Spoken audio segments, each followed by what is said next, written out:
and you can quote this on me. There is no way the Orioles or Red Sox make the playoffs this season. Yeah, yeah. There's no way. There's no way. I set the bar really low at the NBA predictions. I don't think all Mavs fans look into the stats like I do. It's not the great value Target brand toilet paper or whatever. It's the Charmin Ultra Strong. I don't know if Nick Nurse is the coach for the Raptors. I don't know if he's the reason why they won the 2019 championship. I feel like that was more of a team effort. The Mavs cannot say we do not miss Seth Curry shooting threes. This questions the firing of Dwayne Casey, who I think is a very underrated coach. To me, the Capitals really pushed all their chips for this season. Hello, I'm Mike Grimes, and you've been listening to Outsiders Opinions with Kevin and Austin. What's up, y'all? Welcome to our MLB Opinions of the Week.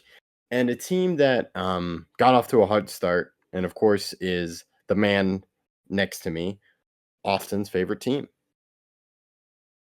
Kevin, this has been a terrible stretch, a terrible month and a half, 2 months. I heard someone yesterday say that the Yankees are just the Angels with pinstripes because it's a reference to Ohtani and Trout. And yes, we are 100% are. We are that bad. Judge and Soto are both having MVP caliber seasons. They're playing out of their mind. But Garrett Cole's come back from injury and not been great. Luis Gil's been our best starter, I feel like. But Clay Holmes hasn't been amazing. Our bullpen's okay.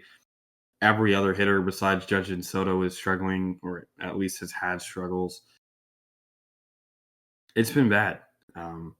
We're talking after the Jazz Chisholm trade. We'll discuss that further in a trade review video over a lot of other trades. But the Yankees have problems, and I don't think they're fixed completely yet. So I'm probably going to be a little bit more optimistic about the Yankees. They are only 2 games out of the lead in the AL East, which is a stacked division. They're 15 games above 500. Yes, they are not playing well. They're in a terrible stretch. Well, they're like 11-25 in their last 36 games. But I would say there's hope. And I think the main reason behind them not being great is you do have the great players, as you mentioned. Garrett Cole is struggling. But to me, there's a lot of young guys on this team.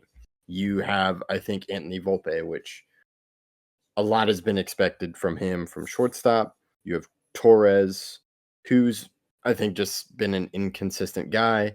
And they have made some bets. They made the bet with Alex Verdugo, and they bet on Anthony Volpe.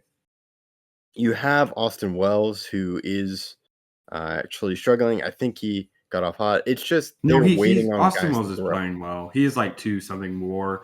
His OPS is good. His batting average isn't great, but his OPS.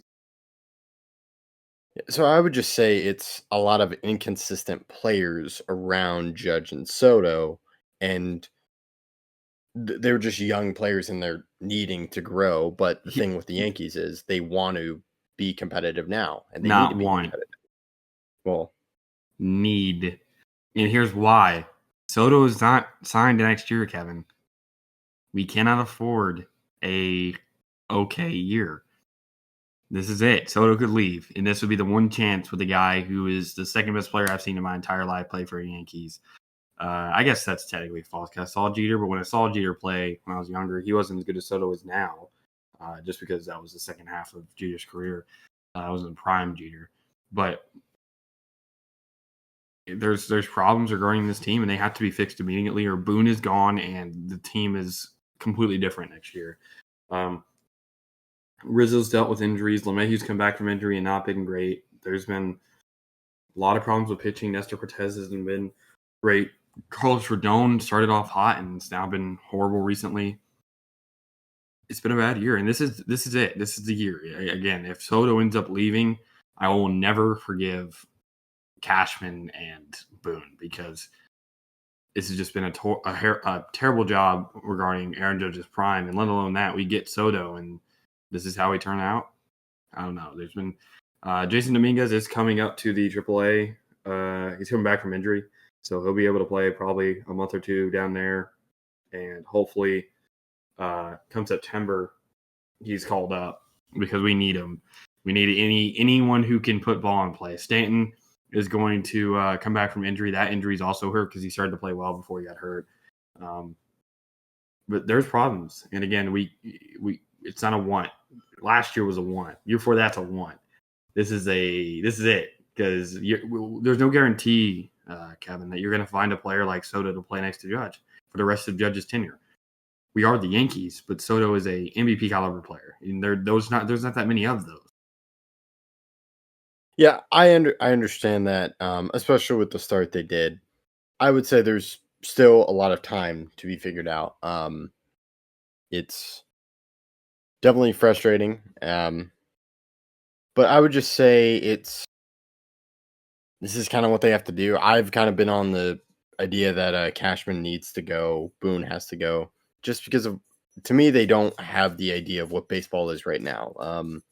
It seems like Cashman really bet on home runs, and they're betting on young guys. And it was starting off well. The Juan Soto is a great move, but it's just the other guys around have not worked out. I would say Verdugo hasn't worked out. Rodon hasn't worked out. Did look like he was working out, but he has a 4.42 ERA, and they'll just have to see what happens. And there is always the pressure with the Yankees, given Judge and what their history is. So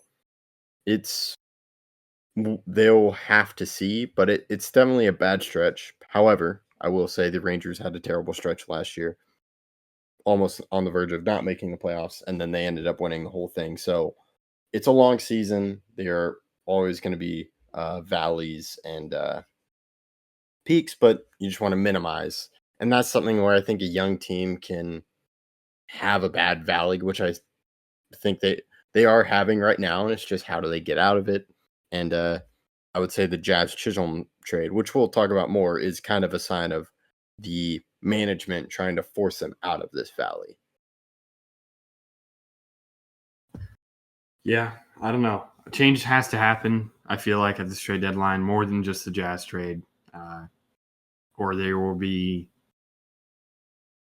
iron fist coming down. And if there's not, there's going to be a riot outside the stadium. So we'll see how it ends up turning out, but it's been disappointing. Yeah, I would say it's bad stretch. I would just say inconsistent young players outside of Judge and Soto. I'm glad you have rose-colored glasses. Oh, yeah. Well, let us know what you think. And we appreciate you listening, and make sure you're following along for the trade deadline. And thank you for listening to Outsiders Opinions.